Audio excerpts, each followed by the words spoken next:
자, 제가 지금까지 이 영화에 대해서 굉장히 열심히 설명을 했어요. 오늘 뭐예요? 왜 자꾸 영화 얘기만 하고 왜 오늘은 범죄 얘기 안 하시나요?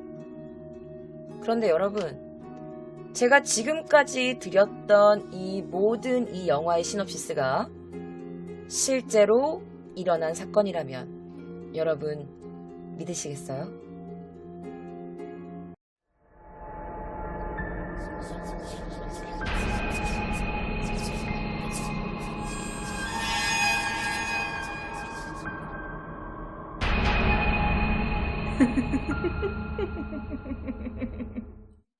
인육만두 사건이라고 불리는 마카오의 살인사건입니다.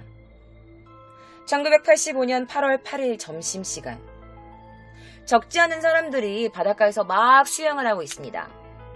그러다가 갑자기 어떤 사람이 아! 하고 소리를 지르죠. 사람들은 몰려들기 시작했고 그곳에서 어떤 거를 발견하게 됩니다.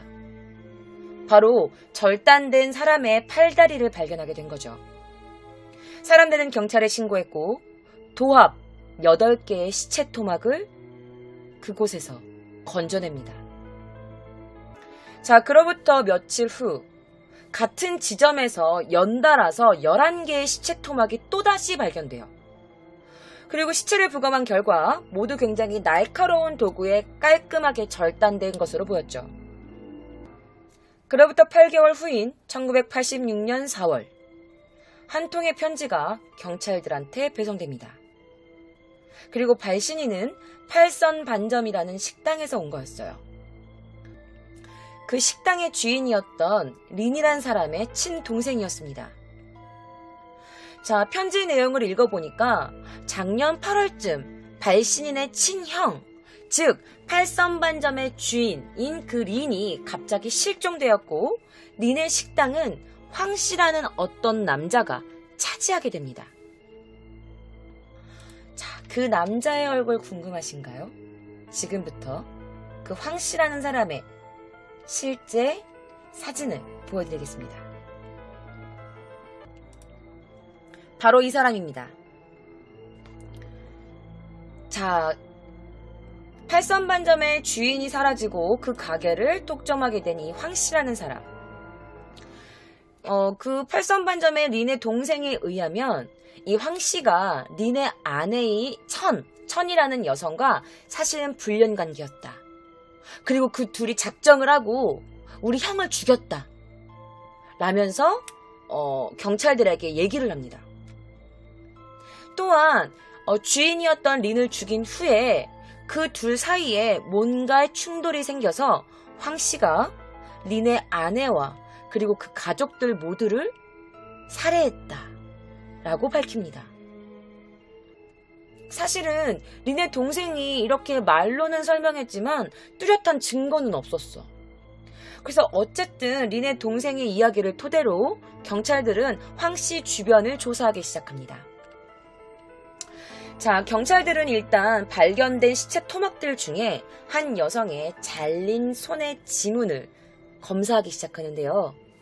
그 손의 지문은 팔선 반점에서 실종되었던 한 나이든 여성과 매우 흡사하다는 것을 발견합니다.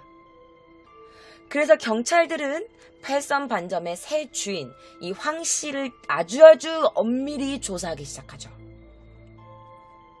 자, 그리고 린의 이웃들과 기타 목격자들의 증언을 통해서 경찰은 린 씨의 모든 가족들이 실종된 날짜가 1985년 8월 4일부터 5일 사이라는 것을 확인합니다. 그리고 사실 황 씨의 나이가 그 당시 50이 넘었었기 때문에 사실 그가 혼자 한 게 아니다. 그를 도운 어떤 젊은 공범이 있을 것이다 라고 경찰들은 추측하죠. 그리고 1986년 9월, 경찰들의 아주 그냥 끊이지 않는 그런 감시, 경찰들이 좁혀오는 수사망, 이것들을 견디지 못했을까요? 팔선반점에서 나와 중국 대륙으로 도망치려던 황 씨가 경찰에 의해 체포됩니다. 그리고 신문이 시작되죠. 황 씨에게 묻습니다. 너 왜 도망가려고 했냐? 그러자 황 씨가 도망이라니. 나는 그냥 내 아내하고 딸 배웅하러 나간 거지.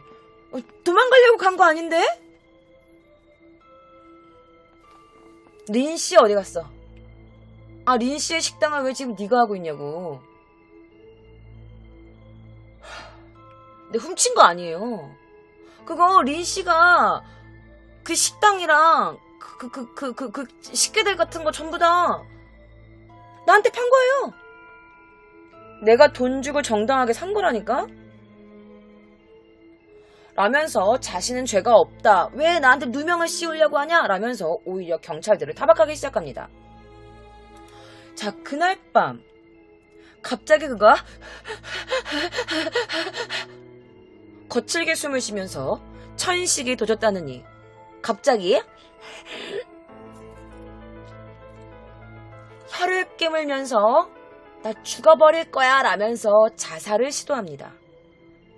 그리고 굉장히 괴상한 행동들을 끊임없이 시작하죠.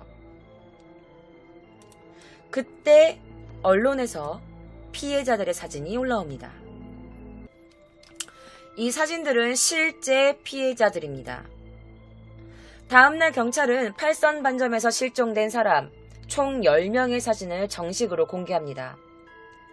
그들은 각각 팔선반점의 전 주인이었던 린, 그리고 그의 아내 천, 그리고 그의 딸들 4명, 그리고 아들 1명, 그리고 린의 부인이었던 천의 어머니, 진 씨와 그리고 이모, 그리고 팔선반점에서 일하던 요리사 등이었습니다. 자, 피해자 사진들까지 다 까발려진 상태에서도 황 씨는 끝까지 자신의 잘못이 아니라고 합니다. 자, 황 씨는 이렇게 말합니다. 아, 린 그 사람이 나한테 돈 60만 위안을 빌렸다니까요. 아, 근데 지가 갚지 못하니까 자기가 갖고 있던 식당, 그리고 그가 하고 있던 모든 가업을 나에게 양도한 거예요. 그리고 이민 갔어요. 이민을 갔다는 황 씨의 말에 경찰들은 린과 그의 가족들의 출입국 기록을 확인합니다. 하지만 린과 그의 가족의 출입국 기록은 존재하지 않았죠. 그러니까 밖에 이민을 간 적이 없는 거야. 또한 경찰은 황 씨의 저택에서 린의 은행카드와 은행금고 열쇠, 그리고 린의 자녀들의 출생증명서와 학생증 등을 발견합니다. 자, 그리고 나서 사건의 전말이 밝혀지죠. 자, 린의 부인이었던 천의 이모는요, 도박을 굉장히 좋아하는 사람이었어. 도박 중독이었죠. 그래서 그 도박 중독 때문에 황 씨한테 18만 위안이라는 빚을 지게 됩니다. 황 씨의 여러 차례의 독촉에도 린의 일가가 빚을 갚지 않는 거야. 아, 그러면 린은 음식점도 하고 있었으니까 돈도 많았을 텐데 대신 갚아줄 수 있잖아. 자신 부인의 이모인데.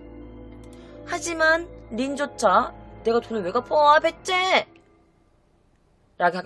배째라고 하게 된 거지.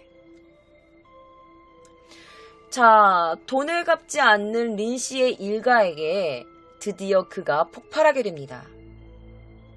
자, 돈을 갚지 않자 칼을 들고 린의 어린 아들과 딸들을 인질로 삼고, 그리고 린과 그의 아내에게 빚을 갚으라고 협박합니다.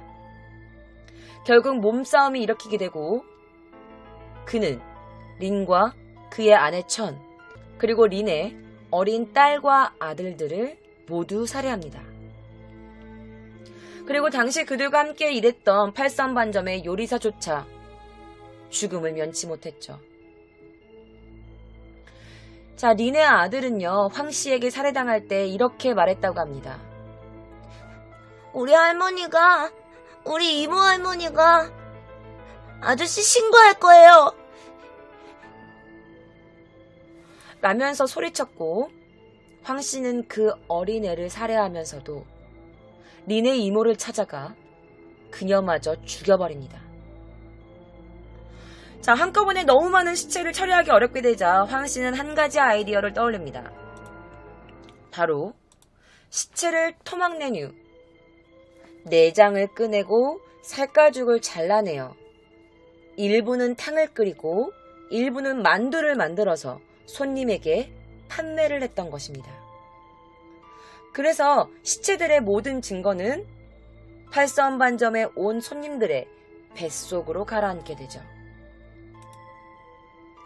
자, 1986년 10월 2일 황 씨는 정식으로 기소되고 마카오 감옥으로 이송되어 재판을 받게 됩니다.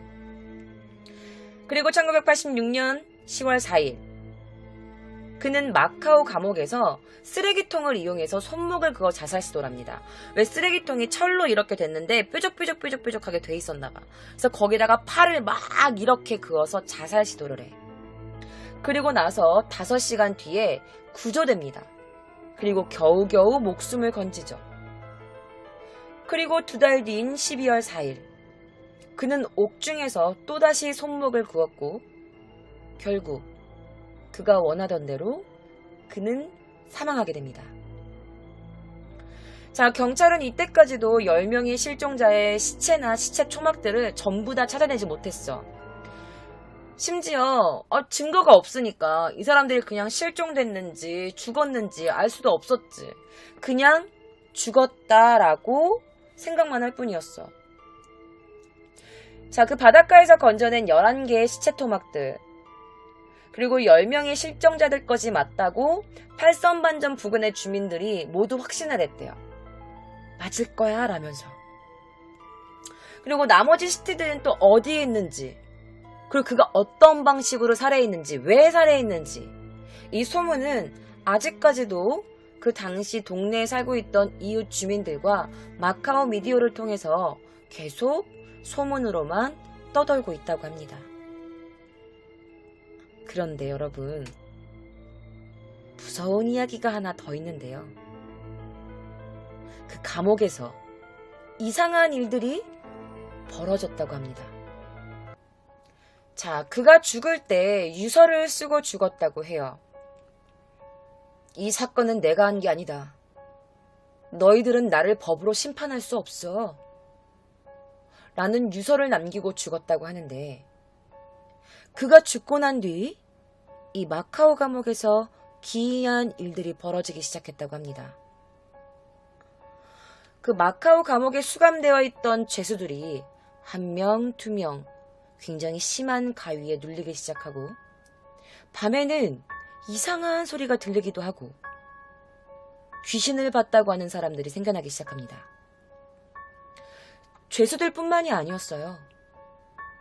이 감옥을 순찰하는 사람들도 이상한 형상들을 보게 됩니다. 그래서 이 마카오에는 이때부터 이상한 풍습이 하나 생겨났다고 해요. 바로 장례를 치러주는 풍습이래요. 감옥에서 죽은 죄수를 위한 장례식. 자, 감옥에서 사람이 죽으면 범인의 영정사진을 들고 장례를 이렇게 치러준대요. 뭐 스님도 올 거고 뭐 이렇게 모두 뿌리면서 뭐 장례를 치르겠죠. 그런데 이때 이 영정사진을 들고 감옥 밖으로 나간대요. 왜냐면 자, 너 이제 감옥 밖으로 나갔으니까 떠나 라는 의미로 영정사진을 감옥 밖으로 가지고 나가서 귀신들을 보내준다고 합니다.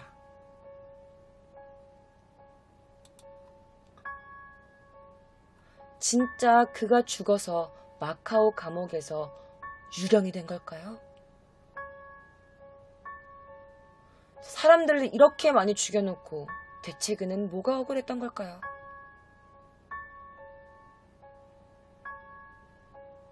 자, 그런데 여러분들, 이와 비슷한 사건이 있어서 제가 한 가지 더 가지고 왔습니다. 궁금하시면 다음 영상 클릭하세요.